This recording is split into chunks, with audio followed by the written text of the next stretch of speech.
Good morning, everyone.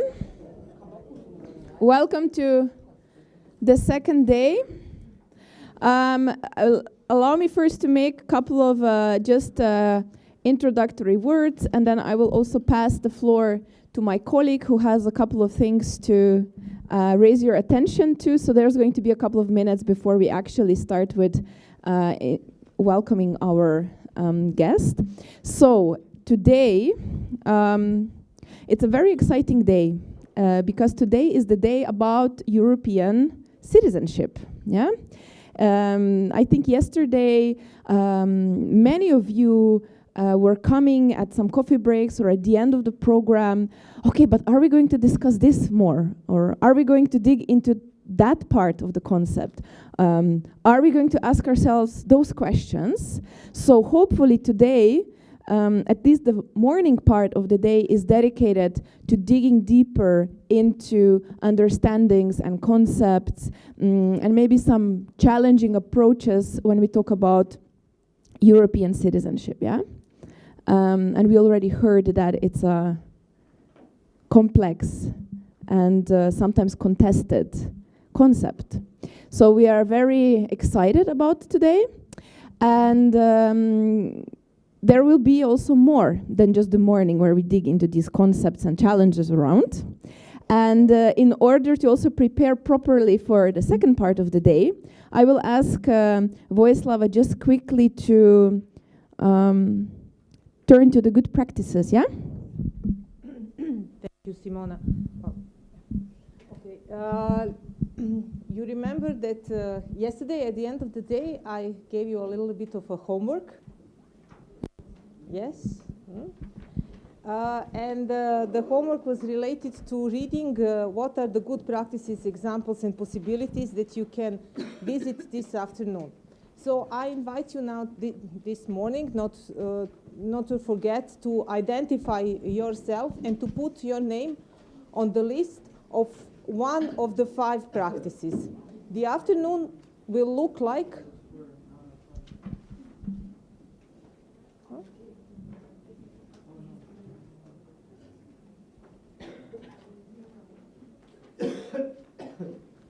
So this afternoon you will have an opportunity to visit one of these 5 projects, one of these 5 activities. So it's up to you to read a little bit of the description of all of them and to decide for yourself which are ones you would, which is the one that you would like to visit. We want to have the same number of people in each group. So in a way, the number of people in each group is limited up to 7. So in a way, we have equal distribution to all of the practices. The practices are diverse. They are coming from different contexts as you are. So I guess there will be a possibility for each of you to identify and to relate to at least one of it. Okay? So in the next coffee break, it would be good if you would sign up on this board. Okay? You have questions or with that? Good. Then I pass the floor to Simona and we move into the day. Okay, so in a few seconds, I will pass the floor to our guest, Professor Bryony Hoskins. But allow me first to share with you my enthusiasm, actually, that we get to spend the next active 45 minutes with Professor Hoskins, because I hope that just as well as myself, you also looked in your background documents, and when you browsed through Professor Hoskins' resume or a couple of details about her professional work, that you were able to see what I saw. And this is, I think, somebody who, through their professional career in academics and research, then managed to actually work with a lot of the institutions that are, present here in this room, but that so often we saying now coming from the field, either from youth work background, youth organizations, educational background, that so often we want to have I don't know, like another perspective of how to work together with the institutions or how the institutions can benefit us in our work. And I think it's very exciting, therefore, to be able to welcome you today here, because it's not only that you have researched a lot about European citizenship, but you also had this particular experience working with the institutions, and I think that's quite valuable for us in this room that we can relate to that. So very, very warm welcome. And the floor is yours. How it's going to work is that Professor Hoskins is going to give an interactive presentation, and then at the end of that presentation there's also going to be a little bit of time still for some final questions, maybe from the audience, and then we have a second part which will allow you also in your tables to go a little bit deeper into the reflections of what you have heard in the presentation. So hopefully quite an interactive morning. Thank you, and the floor is yours. Thank you. Am I switched on? Is that okay? Yes, great. Okay, so maybe I'd say a few more words about myself, just to fill in some of the gaps. So I have worked many years ago in the Council of Europe first. I worked on the partnership on youth research, so the partnership between the Commission and Council of Europe.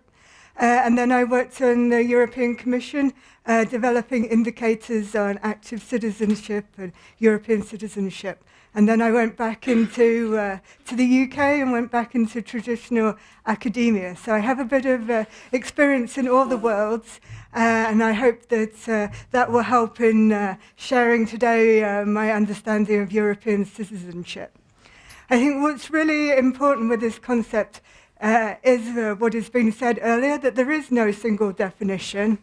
And my understanding has really been shaped and changed from the experience in the UK of the EU referendum, being involved in heavily campaigning for the Remain campaign, but then experiencing the vote to leave and asking, why is this happening, and going through this very painful, for me at least, the experience of separating ourselves or changing our identity, pulling ourselves apart to be a non-EU citizen, but hopefully still a European citizen. And then this really brings into mind a lot of questions which I hadn't thought of so deeply about European citizenship. And so I hope to pass this on to you today. But what we're going to do, first of all, is to begin with an activity. And I'm going to show you a series of photos and pictures. And I want you to discuss with your neighbours after you've seen the pictures, which of those photos really challenges for you the concept of European citizenship. And do your experiences at work, do you have these challenges and question marks in your practical everyday experiences? Okay, so I will briefly now show you some pictures. Is that clear to start with? Okay.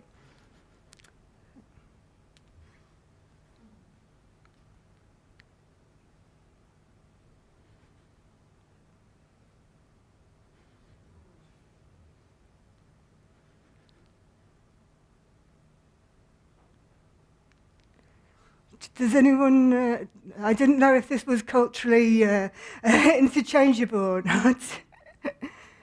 It's, yeah, it's Paddington. It's by a street artist called Banksy.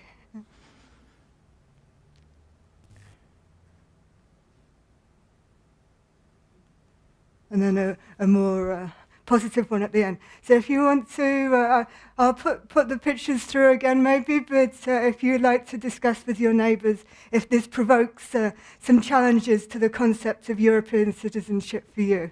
And are they challenges that you face when you're working with these concepts?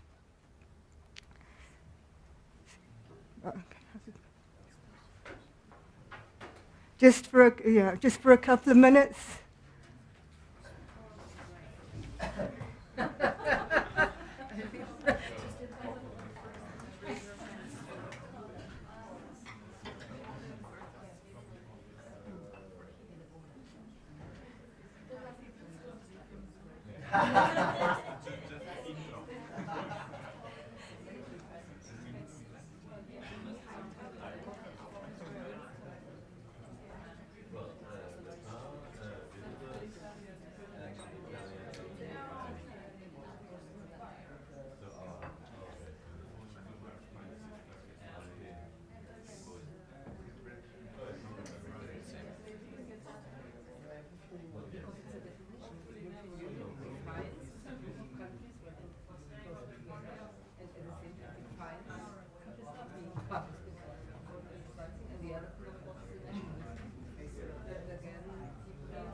Okay, so you'll have further chance to talk about these over the coming days.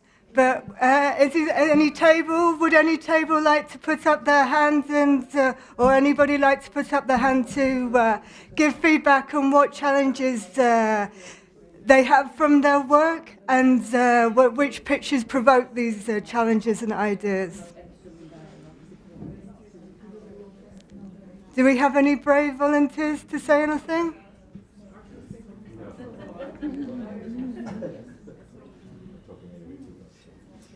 Okay, there's no wrong answer.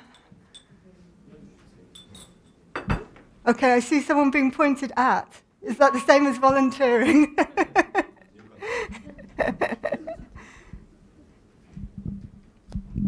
Hello, my name is Laszlo from Hungary, and I guess the first picture was the Hungarian defense border.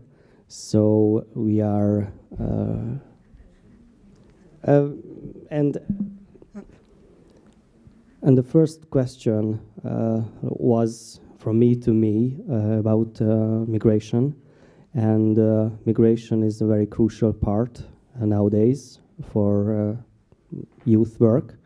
Because many youngsters coming from the Middle East requires new techniques of youth work because they have different social backgrounds, different religion from the European youngsters, and they have maybe different generational problems to handle it. Okay, great.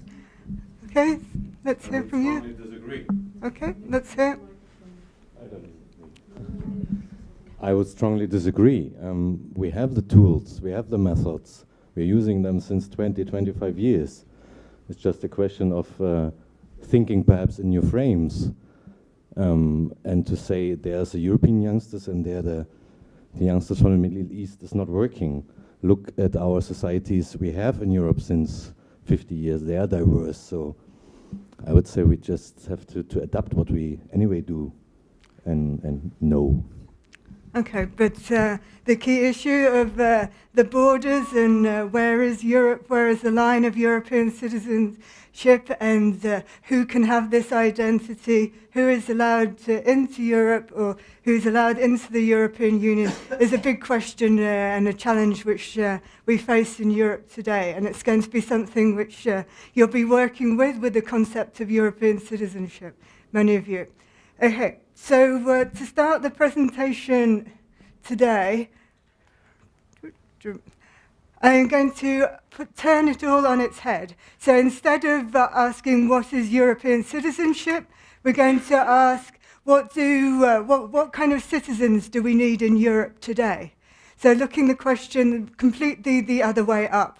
Because there is no definitive answer about what is European citizenship, but there are key challenges in Europe that we face, and we can look at what kind of citizens we would like to develop, what kind of education would we choose to give in order to develop these different types of citizenship. Okay, so in fact, that we're going to look at a whole variety of different forms of citizenship, and they're not each individual and each country has multiple forms of citizenship. So in yourself, you might say that you prefer one or another, but we probably all hold a number of them inside of us, and even if we prefer one particular type. Okay, so here we're looking at some Anglo-Saxon models of citizenship, typically anyway. So we have the market livable citizen. This is often used in university settings when talking about the kind of citizens that we want to produce.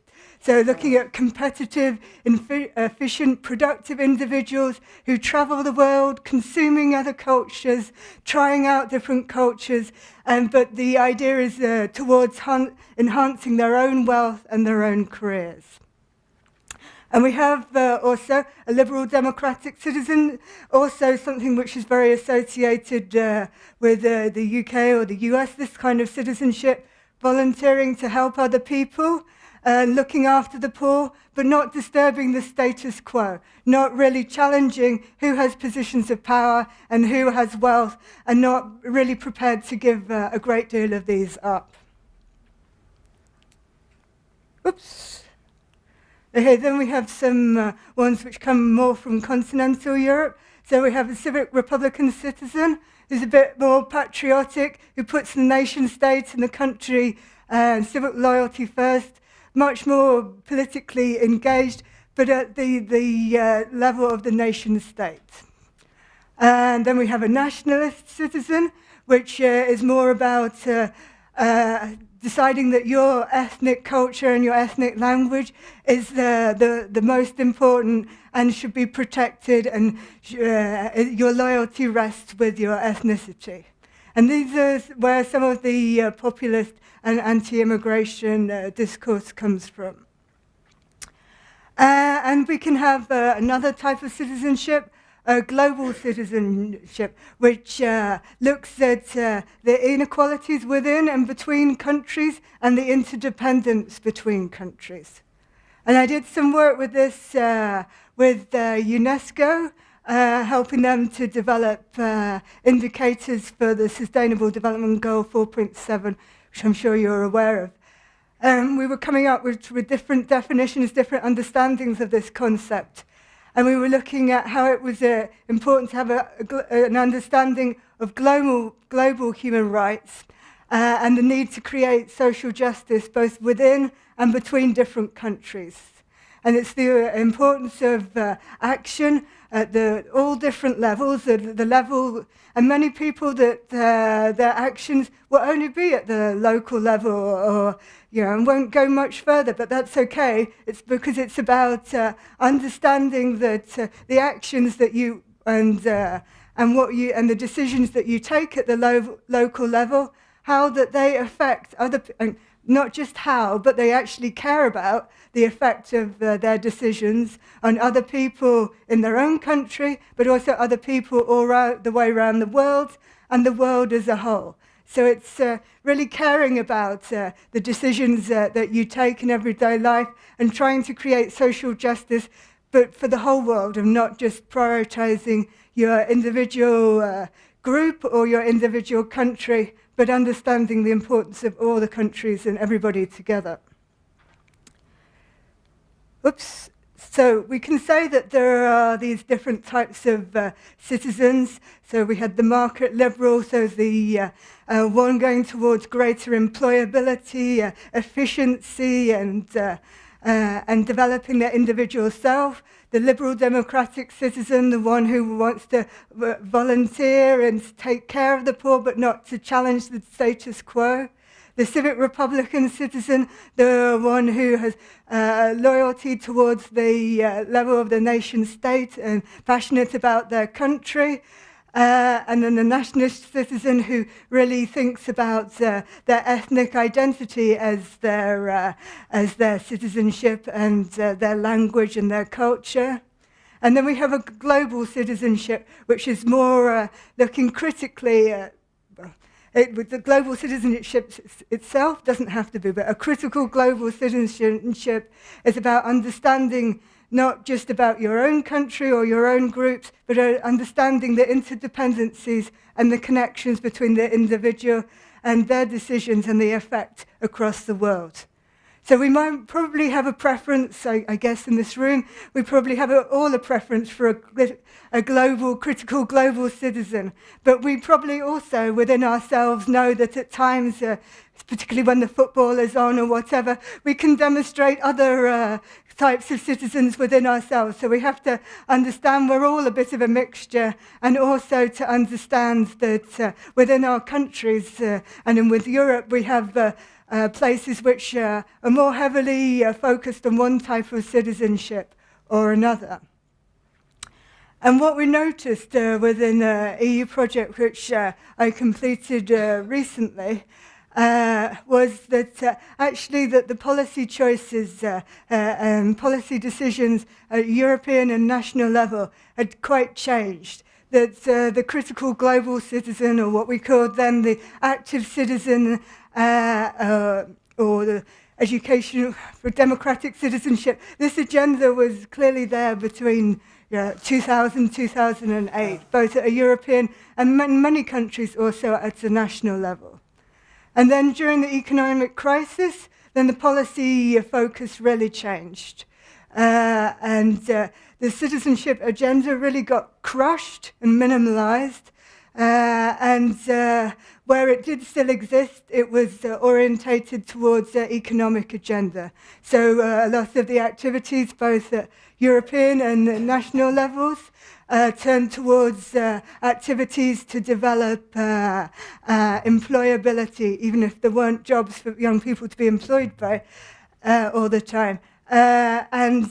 Volunteering often then was orientated towards getting a job, work experience, rather than transformative and trying to create social change. So the cosmopolitan and the critical part of citizenship and the notion of cosmopolitanism is about global human rights and being part of a global world. This really diminished and reduced. And the only other aspects that you got towards the citizenship agenda was the counter-terrorism, the idea that through some form of citizenship training that we can remove or reduce radicalization, or this part, which I have to say myself, I have great doubts that this is the way forward in terms of reducing terrorism through citizenship education or active citizenship. Because this is something much broader and it's about everyone being engaged together. So the agenda really changed for active citizenship, and this has had a consequence, I think, for what kind of activities that people can fund and what kind of youth work can be done in the different countries, what kind of possibilities it very much reduced, so that these kind of notions of critical citizenship have had less possibility to develop. So in the context now, has European citizenship become a framework for market liberal citizenship? So the understanding of developing the individuals towards competitiveness and employability. Well, to think about this, then going to reflect on the concepts of EU citizenship. Because there is the legal sense to European citizenship, and there are many aspects to the different rights and responsibilities that everyone who is an EU citizen has. The base of these goes back to the Maastricht Treaty in 1991, when everybody who was an EU citizen had the right then to study, work and travel. So this is the foundations of the European Union, and what is so special about this area for those who have the EU citizenship. You can also, there are many extra rights, but here the important ones: right to vote and stand as a candidate for European and municipal elections.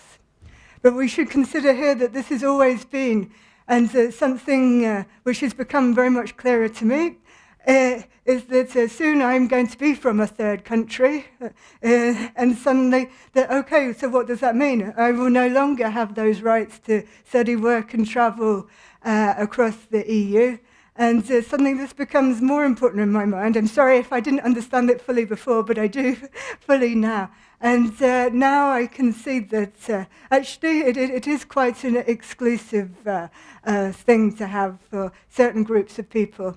And those who aren't citizens of the European Union are excluded from having some of these rights. Interestingly, when I was transiting in Germany on the way here, and I said, is it really necessary that I'm transiting, that I go all the way out and then have to come back into the airport and go through all the security again? He goes, yes, you're not in Schengen, and soon you won't be in the EU. Thank you, okay, so I know now. Right. Wasn't all of our fault that happened. But even if we take aside the fact of who has EU citizenship and who doesn't, many of those people who have EU citizenship don't totally actually get to activate many of the possibilities of European citizenship. Because actually, who are the people predominantly who make use of their EU rights? Well, it will be people right, if I look at my own life, it will be those who are highly educated, who've worked and studied in several European countries, like myself, speak several languages. Well, okay, I'm English, I speak 2, but that's already good. And then participate in a number of European activities or programs. If we're entirely honest, I know the world of youth work tries to do more about this than many of the other activities which go on inside the European Commission and the Council of Europe. But it is still the case that those people who participate most are the highly educated, have worked and studied in several European countries and speak several languages. So I'm sure most of the people in the room are also from the elite as well, right? So by the elite, we're not looking at just those who are very rich, but those who have been educated and can work and study in other countries. In fact, many people in my country, in many of your countries, have never even been to the capital, let alone gone and worked in another European country or have studied in another country. And it's something that we should think about, because this is something which became clear to myself during the EU referendum in the UK, and this experience that actually there's only some of us who've been off and going around and appreciating the benefits of EU citizenship, and many people that this doesn't actually, they don't see EU citizenship in their everyday life. And if I think about it, some of like the European programs like the Europe for Citizens program, which I evaluated recently. This program then is highly useful for those involved, but a lot of the activities were looking at how to improve the rights of citizens living in other EU countries. And although this is important, this was not, like in the European Year of Citizens, this wasn't the most important thing at that time during the economic crisis, that people could have done a lot more work with people on the ground who are suffering from the economic crisis, and a lot of work with everyday people. And I think that I take this criticism on myself as well as something that we should all consider, that to make sure that we're working with people who we don't ordinary or would even want to talk with on a daily basis, because their views are quite different to ourselves. Okay, so what research tells us that there's become a separation between the elite and the ordinary public. And so then there's quite a academic way we call it othering. So then the ordinary everyday people consider that the political system, establishment, politicians, bankers, big business, experts, these are all, they're all angry about all of them, all together, probably all of them, including me, but not exactly sure who we are or who does what, but they know that they have a lack of autonomy or a lack of control over their own lives that they're at the moment. And that they really want to take back control, right? And they want to have a way of being able to keep things the way they know, or to keep things the way they have been in the past. And I could also say it's the other way around. It's in the UK now we have the elite who are also quite angry about why did everyone vote to leave? What's going on? Why didn't they understand the importance of this? Can they not see the economic devastation it's doing? So there's kind of a lack of understanding on both sides, and a kind of anger towards each other. And this is the situation that we're in now with the vote in the UK to the vote to leave the EU. But also this happened a bit with the elections of Trump. And it's also something which, luckily in France, who went towards Macron, it wasn't so challenging, but there are situations still bubbling underneath the surface in Europe which can mobilize behind these feelings and different forms and understandings of citizenship that can lead to difficulties within Europe. So, in this context, can European citizenship still be a hub for global citizenship? Or have we moved in such a direction now towards kind of market liberal citizenship, or demarcating the legal sense of European citizenship to who's in and who's out? But I would say that there is still the possibility, still the way forward for thinking about how we could develop global citizenship in this context. So I think the first response needs to be at a policy level.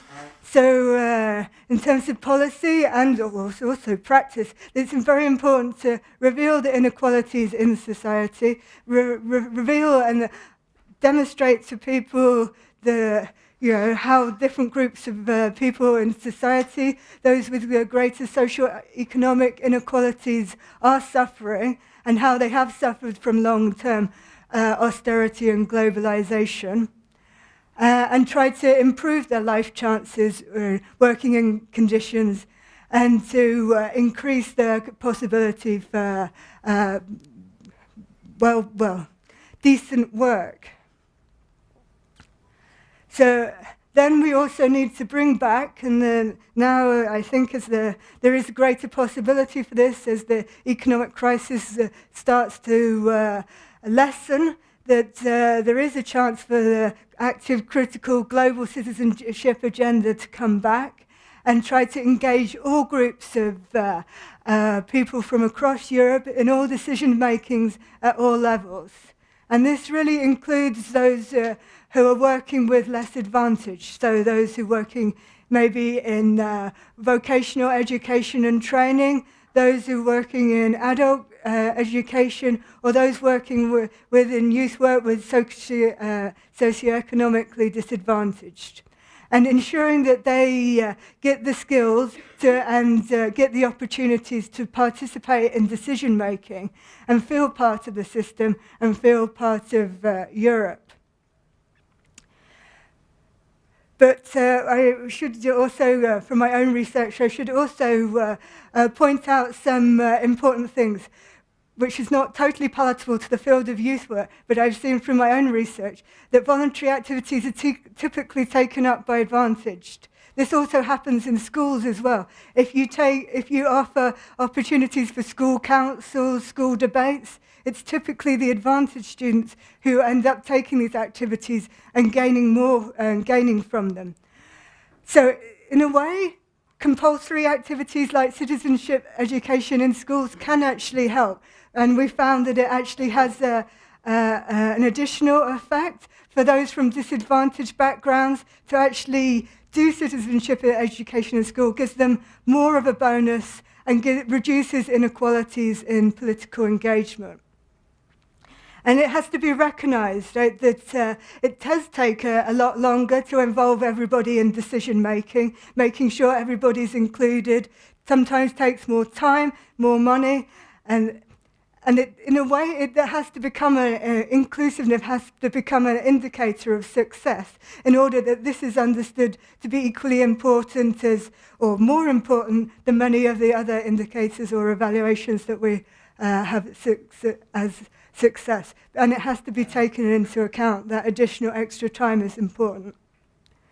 And I just briefly, before I conclude, that this comes from the work that I did with UNESCO. There's we came with long lists of knowledge, skills and critical understandings that people need for the different aspects of global citizenship, but a couple of them which I think are particularly important, I go through it. So this reflects on the message from the media and understand the interrelationships between corporations, interest groups and the media. I think that's really important in this day and age that we're all teaching young people about this, because this is heavily important. And then we have some here on to do with understanding diversity.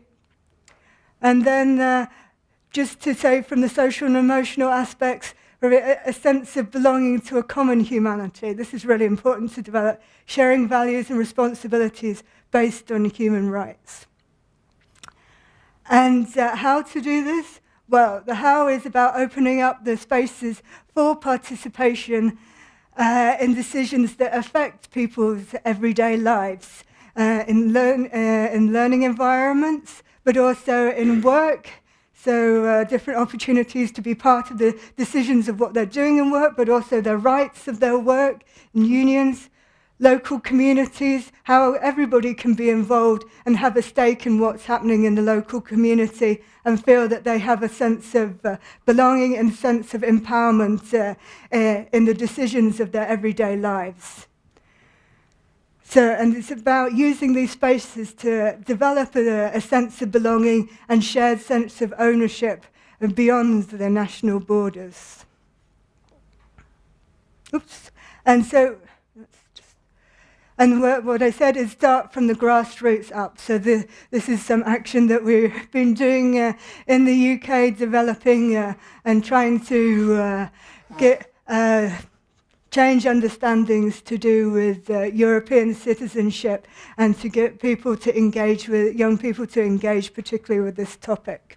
So starting from the grassroots, the participatory citizenship, the on the ground, and then working upwards and trying to get then the institutions to be working from the bottom up as much as possible, as well as from the top down. And I've just put a page here for you, which has some resources. And there's a blog here on European citizenship I wrote after the EU referendum, one on global citizenship here, the effects of the economic crisis on citizenship education, and finally looking at how you can tackle socio-economic inequalities in the learning of citizenship. Okay, thank you. And are there some more questions?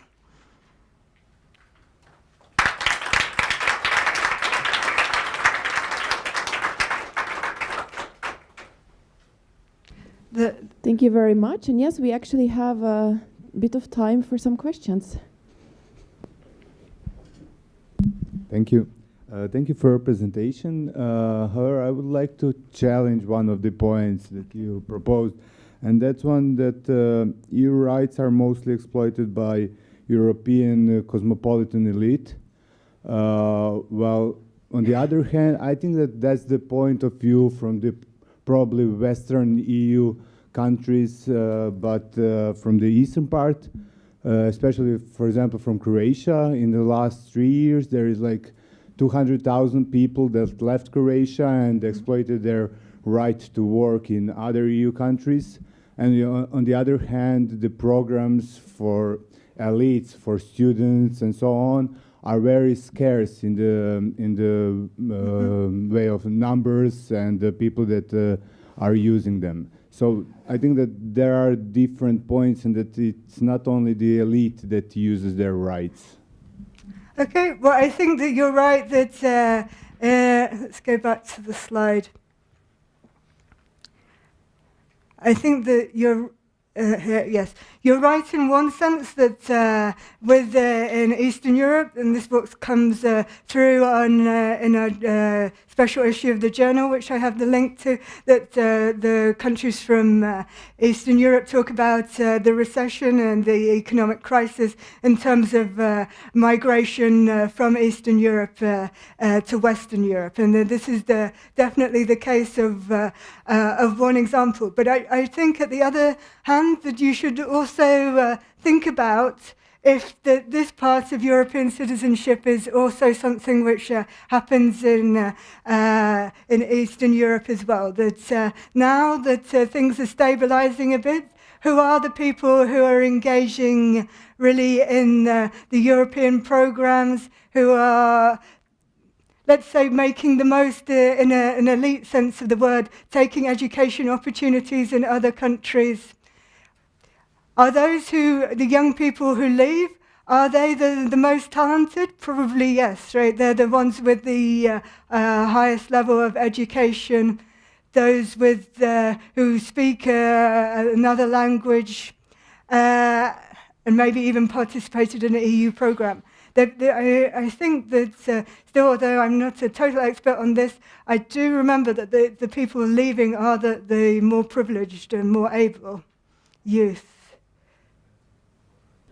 But it depends on the program, of course, and it depends, and I take on board completely what you're saying, that it is that a lot more people from Eastern Europe have moved, and this, of course, was one of the discussions in the UK as well, to do with, well, in fact, but what the discussions turned out to be that the people who came to the UK from Eastern Europe were better at doing the jobs in the UK, and because they were more skilled and more trained, and so then they have the work, and then the people from the UK were complaining. So then this also brings into the debates about European citizenship as well. Yeah, it's a good point. We have comment here. I think it's finally a question, Bryony. The images you showed at the beginning, I mean, related to migration, terrorism, environment, they're all global in a way. Mm-hmm. I'm probably even, and I'm thinking that, for example, in some of the discourse that politicians I follow the media in Romania, Italy, and France only, so that's my references. They sometimes refer to Europe as something people should stand against, because Europe imposes, Europe does, and Europe is probably the EU, but never mind. Sometimes they say Europe and it's the Court of Human Rights, which is not EU. So I wonder if it's more strategic for people involved in youth work to use global citizenship, which is not that much connected to Europe, like the bad Europe, let's say, than to still continue talking about European citizenship. I mean, knowing where I work, I'm actually against myself, and I'm very divided on this. But I wonder what's more strategic these days, when Europe has become something that, a lot of populist politicians, and not only, are actually saying, well, they are imposing blah and blah and blah, and we are the good guys. So I don't know what's more strategic, and I wonder if you have some reflections on that. What I think is really important is and what I think the strength of Europe and European citizenship is that it can be a site of good practice, so a demonstration of human rights, a place where this was, a lot of the work of the Court of the Human Rights, a lot of this was developed, and it can be a place where values are protected and presented, and I wouldn't totally lose the sense of European citizenship, because otherwise it will be taken over by the populist discourse on Europe imposing this and that. It is about changing the concept of European citizenship to being something which is more bottom-up, and it is like a hub, an example of good practice in the world for human rights, for these things. And if it can be shown like that, and also if it can develop more of a bottom-up way of working, then it could be an example of good practice of this as well. But I think that it's having worked in the institutions, I know that they're also not completely blameless either, right? Because there are times when we haven't listened, or we haven't listened or worked enough with those in the grassroots or at the level of the everyday. And I think that what's happened now is a big challenge to this, and it's about both sides changing. But I wouldn't lose the concept of European citizenship, because I think it needs to be reclaimed and changed.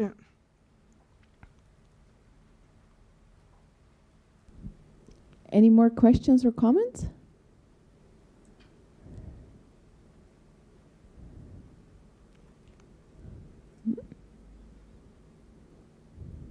It's okay, we can give you a moment of silence. Well, just whilst you're saying all this, if you don't feel like talking, but you would prefer to send me a message, and that's my Twitter account, and you can tweet me at any point in the next couple of days, and I try to respond. And I think what we can probably share, I don't know if you're okay to share the whole presentation, but for sure the links, at the end we can share with that, and you can refer back to. Anybody change their minds? Some final question or comment? Okay. Then I think we are ready to say thank you very much, Professor Hoskins. What we have now prepared for us is you know, even if we don't speak in the plenary, we still have a couple of things for you prepared to reflect now. Okay, so you are invited to stay at your tables. You can build back more round circles. And what I will do is I will introduce to each of the table a few guiding questions, okay? Now, these guiding questions are, you can take a moment to read through them. You don't need to spend the next 15 minutes answering each and one of them in detail. You can look a little bit, you can focus on one of the questions, you can start with the first and finish with the last, or start with the last and not go to the first, okay? But the idea is to spend a little bit of time in your table and try to share a little bit more of the reflections that hopefully this introduction and reflections and speech has provoked for you, yeah? So I will let you take the time in your table. This table is... okay, so you can join another table if you prefer. There you go. There you go. One for you.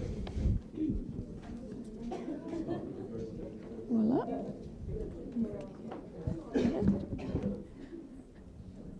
Okay.